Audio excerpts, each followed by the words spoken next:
Hi நண்பர்களே, இந்த video கடைசி வரைக்கும் பார்க்கணும். நீங்கள் கண்டிப்பாக நீங்கள் ஒரு சிவபக்தராக இருந்தால், சித்தர்களை நம்புறவங்களா இருந்தால், நீங்கள் வந்து ஆத்மீயதையில் உங்களுக்கு நாட்டம் இருந்தால் கண்டிப்பாக இந்த வீடியோ கடைசி வரைக்கும் பாருங்கள். இதில் உங்களுக்கு ஒரு ஒரு சர்ப்ரைஸ் இருக்குதுங்க. அப்போது இது வந்து இந்த டேபிள் வந்து எங்கள் பாப்பா படிக்கிற ஸ்டடிங் டேபிள். அவளை அப்பப்போ படிக்க வேண்டிய புக்ஸு மட்டும் எடுத்து வச்சுட்டு அவளை படிக்கிற இங்கே தான். அவளுக்கு ரொம்ப பிடிச்ச கடவுள்னா பெருமாள் தான் அவளுக்கு ரொம்ப பிடிச்சது. அது எப்படி அதில் அப்படி ஒரு நாட்டம் அப்படின்னு எனக்கு தெரியல. ஆனால் அவளுக்கு சின்ன வயசுலேருந்தே பெருமாள், கிருஷ்ணா அப்படின்னு சொல்லிட்டு அவளுக்கு ரொம்ப பிடிக்கும். அப்போ இது மருதமலை கோவிலுக்கு போகும்போது அங்கேருந்து வாங்கிட்டு வந்த ஒரு ஃபோட்டோ தான் இது. அது ஜனவரி 1 அது அவளோட ஒரு ஃப்ரெண்டு வாங்கி கொடுத்தது. அப்போது இந்த சிலை வந்து ஃப்ரெண்டு வாங்கி கொடுத்தது. அப்போது இந்த சிவபெருமானுடைய சிலை இது வந்து எனக்கு பாப்பா என்னோடய போன வருஷம் பர்த்டேக்கு அவளை எனக்கு கிஃப்ட்டு கொடுத்தது. அப்போ அதுலேருந்து நான் அது இந்த டேபிளில் வச்சுட்டு நான் இந்த இந்த சாம்பிராணி அது அது கூட கிடைச்சது. இந்த சாம்பிராணி வச்சு ഞാൻ பூ வச்சு டெய்லி ഞാൻ சாமி கும்பிடுவேன். அப்போது வீட்டில் நேற்று ஒரு ஆள் வந்தபோது இந்த சிலையை பார்த்துட்டு சிவபெருமானை வீட்டில் வைக்கலாமா, சிவபெருமானுடைய சிலையை வீட்டில் வைக்கலாமா அப்படின்னு கேட்டது. அப்போ நான் சொன்னேன், அதுக்கு எந்த எந்த ஒரு தடங்கலும் கிடையாது. அது சிவபெருமானே யார் வேணாலும் எங்கே வேணாலும் அதுக்கு நிறைய காரணங்களும் சொல்லலாம். ஆனால் அந்த காரணங்கள் எல்லாம் நம்ம மனசில் தான் முக்கியம் அப்படின்னு சொல்லிட்டேன் நான். அப்போ இன்றைக்கி நான் எப்பவும் போல் சாமிக்கு அந்த பழைய பூவெல்லாம் மாற்றிட்டு வேறு பூ எடுக்கிறதுக்கு வரும்போது சிவபெருமானுடைய சிலைக்கு மேலே நம்ம சித்திரையே இருக்குது. இது வந்து சித்திரையா அப்படின்னு சொல்லி இது இருக்குன்னா இது வந்து கேளக்க சித்தர் அப்பா தான். வேறு யார் வர்றதுக்கு இங்கே சான்ஸ் கிடையாது. நான் வந்து கணக்கன்பட்டி அப்பாவே கும்பிட்டுருக்க டைமிலும் எனக்கு இந்த மாதிரி காட்சிகள் எல்லாம் கொடுக்கல. ஆனால் எனக்கு வந்து நிறைய வழிகாட்டுதல் கிடச்சிருக்குது கணக்கன்பட்டி ஐயாவிலேருந்து. ஆனால் இது வந்து கேளக்கர் சித்தர் தான். கேளக்கர் சித்தர் ஐயா தான். எனக்கு ஏதாச்சும் ஒரு மனசில் ஒரு கேள்வி இருந்தால் யாராச்சும் என்கிட்ட ஒரு கேள்வி கேட்டால் அதுக்கு கரெக்டாக ஆன்சர் சொல்கிற மாதிரி எனக்கு கண்டிப்பாக கேளக்கர் சித்தரப்பா எனக்கு காட்சி கொடுத்துடும். அப்போ கேளக்கர் சித்தர் ஐயா வந்து சிவபெருமானை பின்தொடர்ந்து வந்தவங்கள் அப்படி தான் அசோக ஐயா சொல்லியிருக்குது. அப்போது முருகப்பெருமானுடைய பக்தனும் கூட கேளக்கரப்பா. கண்டிப்பாக இந்த சிவபெருமானை வீட்டில் வைக்கக்கூடாதா, வைக்கலாமா, எந்த ஒரு சந்தேகம் யாருக்கும் வேண்டாம். சிவபெருமானை வீட்டில் வைக்கலாம். சிவபெருமானோட சிலை வீட்டில் வைக்க அதுக்கு அபிஷேக ஆராதனையோட தேவையில்லை. இந்த உணர்த்திக்கிறதுக்காக தான் எனக்கு இன்றைக்கி என்னது பூவெல்லாம் மாற்றிட்டு வேறு பூ ஃப்ரெஷ்ஷாக வைக்கிறதுக்கு வரும்போது சிலை மேலே உட்காந்துட்டு இருக்குது. நீங்களே பாருங்கள், எந்த ஒரு பொய்யும் சொல்லலை. எனக்கு என்ன சொல்கிறது, இதெல்லாம் பார்க்கும்போது எனக்கு ஒன்றும் சொல்கிறதுக்கு இல்லை. இனி எனக்கு இதுக்கு மேலே உங்கள்கிட்ட எந்த ஒரு தெளிவும் இல்லை. இது எனக்கு மட்டும் ஏன் இப்படி காமிக்கிற அப்படின்னு என் மனசில் இல்லை. கேட்டால் நீ அதை எடுத்து காமி, எல்லாரையும் காமிக்க, அதனால தான் உன்னை காமிக்கிறேன், உங்ககிட்ட வர்றதை அப்படின்னு எனக்கு சொல்கிற மாதிரி தான் எனக்கு தோணுது.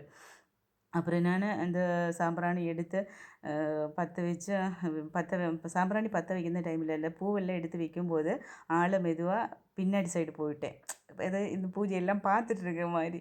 அது எனக்கு இது சொல்லும்போது கூட எனக்கு பேச்சு திணறுது. எனக்கு ஒன்றும் சொல்ல முடியல. அந்த பூவெல்லாம் நான் வைக்கும்போதும் ஆள் அப்படியே அசையாமல் அந்த சிலைக்கு பின்னாடி உட்காந்துட்டுருக்கு. அதை பார்க்குறேன். நான் இந்த சாம்பிராணி வைக்கும்போதும் நீங்கள் பாருங்கள், வீடியோ கண்டினியூஸாக பாருங்கள்.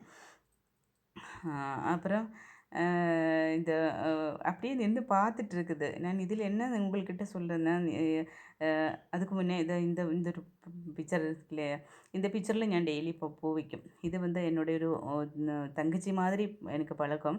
அவளுடைய புள்ள எனக்கு கிஃப்ட்டு கொடுத்தது இந்த ஒரு படம் வரைஞ்சது. அப்போ சுஜிக்குட்டி அப்போ அவள் வரைச்ச படம் அதுலேருந்து அது கிடைச்சதுலேருந்து நான் அந்த ஒரு படம் வச்சுட்டு நான் சாமி கும்பிட்டுட்டு இருக்கு. அப்போ ஆள் வந்து அப்படியே உட்காந்துட்டு என்ன கேட்குற மாதிரி எனக்கு மைண்ட் வாய்ஸ் அப்படி எனக்கு ஓடுது. யார் சொன்னேன் நீ இப்போ சிவபெருமானை வீட்டில் வைக்க வேண்டாம் அப்படின்னு, அவங்கள எடுத்து காமிங்க, சிவபெருமானை வீட்டில் வைக்கலாம் அப்படின்னு சொல்லிட்டு.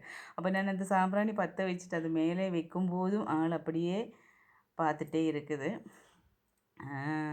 அப்போது என்னென்னா என்ன இந்த நம்ம ஒரு கோவிலுக்கு போய் விளக்கு வைக்கிறதோ இல்லைன்னா நமக்கு பரிகாரத்துக்கு போகிறதோ அதெல்லாம் ஒரு கடவுள் பக்தியே கிடையாது அப்படின்னு தான் நான் சொல்லுவேன். அது வந்து நம்மளுக்கு தேவைக்காக நம்ம போகிறது. சாமிக்கு ஒரு பூ வாங்கி கொடுத்துட்டு நம்ம தேவைகளை நமக்கு வேண்டுனதெல்லாம் நம்மள கேட்குறது. இதுதான் நம்ம பண்ணிட்டு இருக்குது. நிறைய பேர் அதுதான் பண்ணிட்டு இருக்குது. ஆனால் உண்மையான பக்தி, உண்மையான ஆத்மீகம் அப்படின்னு என்ன அப்படின்னு நான் நிறைய அனுபவப்பட்டிருக்குது. அதை பற்றி நான் கண்டிப்பாக நெக்ஸ்ட் வீடியோவில் நான் பேசுகிறேன். எது ஆத்மீயதை அப்படின்னு சொல்லிட்டு. நான் இப்போ ஆத்மீயதையில் தான் வாழ்ந்துட்டு இருக்குது. ஆனால் ஒரு குடும்ப வாழ்க்கையில் இருந்தே நான் ஆத்மீயதையை அனுபவிச்சுட்டு இருக்குது. அதனால கூட என்னமோ தெரியல. கிழக்க சிதறப்பா எனக்கு வந்து ஒவ்வொரு கேள்விக்கும் எனக்கு பதில் கொடுத்துட்டு இருக்குது. என் கூட இருந்துட்டு எனக்கு எல்லாமே செஞ்சுட்டு இருக்குது. அது நான் சொல்லணும். ஆனால் எனக்கு நான் எடுத்துகிட்டு வந்த அந்த கர்மவினா அனுபவிச்சு தான் ஆகணும். ஆனால் அதுவும் அனுபவிக்கும் போதும் எனக்கு வந்து தைரியமாக இருக்குது. நான் எந்த ஒரு இதிலும் வந்து சங்கடப்படலை. அப்புறம் வந்து அதிலேருந்து டக்குன்னு வந்து என்னோடய கை மேலே உட்காந்துட்டு அப்படியே அதில் நின்று தாவி கிருஷ்ண சிலைக்கு வெளியே போய் உட்காந்துட்டேன். இங்கே பாருங்கள், எங்கள் பாப்பாவுக்கு இந்த சிலை ரொம்ப பிடிக்கும். அவளுக்கு வந்து சின்ன வயசுலேருந்தே அவளுக்கு அவளை கூட இருக்குது. அது பொம்மை அவள் விளையாட்டு பொருளாக வச்சுட்டு இருந்தேன். இப்போ அவள் அந்த பொம்மை வந்து அந்த கிருஷ்ணரை வச்சுட்டு சாமி கும்பிட்டுட்டு இருக்குது. இந்த சாமிக்கு மேலே வந்து உட்காந்துட்டேன்.